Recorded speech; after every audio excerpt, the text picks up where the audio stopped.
નમસ્કાર, nation plus ન્યૂઝમાં આપનું સ્વાગત છે. હું છું ધર્મ પરમાર. વડોદરા મહાનગરપાલિકાએ વિવાદોના વમણોમાં ઘેરાયા બાદ અંતે વર્ષ 2024ની નવી ડાયરી પ્રસિદ્ધ કરી છે.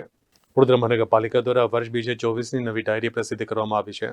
પાલિકા દ્વારા દર વર્ષે ડાયરી નવું વર્ષ ચાલુ થઈ જાય તે પછી મોડી અપાય છે. વર્ષ 2024ના માર્ચ મહિનામાં નવી ડાયરી કોર્પોરેશન દ્વારા પ્રિન્ટ થઈને આવી ગઈ છે.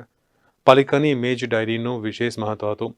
અગાઉ પહેલા ડિસેમ્બર માસમાં ડાયરી પ્રસિદ્ધ કરી દેવામાં આવતી હતી અને વર્ષના અંતમાં તેનું વિતરણ શરૂ થઈ જતું હતું. ઘણા નાગરિકો પદ્માવતી સ્થિત પાલિકાની પ્રેસ ખાતેથી તેની ખરીદી કરતા હતા, પરંતુ છેલ્લા ઘણા વર્ષોથી પાલિકાની ડાયરી ડિસેમ્બર માસના અંતમાં પ્રસિદ્ધ કરવામાં આવતી નથી.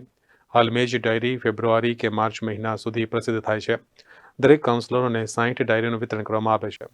દરેકને ડાયરી પહોંચાડવાનું કામ શરૂ કરવામાં આવ્યું છે અને જેને ડાયરી જોઈતી હોય તે પદ્માવતી સ્થિત કોર્પોરેશનના પ્રેસ ખાતેથી ખરીદી કરી શકે છે. Bureau report, Nation Plus News Vadodara. સમાચારોના સતત અપડેટ માટે નેશન પ્લસ ન્યૂઝના યુટ્યુબ ચેનલને સબસ્ક્રાઇબ કરો, બેલ આઇકન દબાવો અને ફોલો કરો ઇન્સ્ટાગ્રામ, ફેસબુક અને ટ્વિટર પર.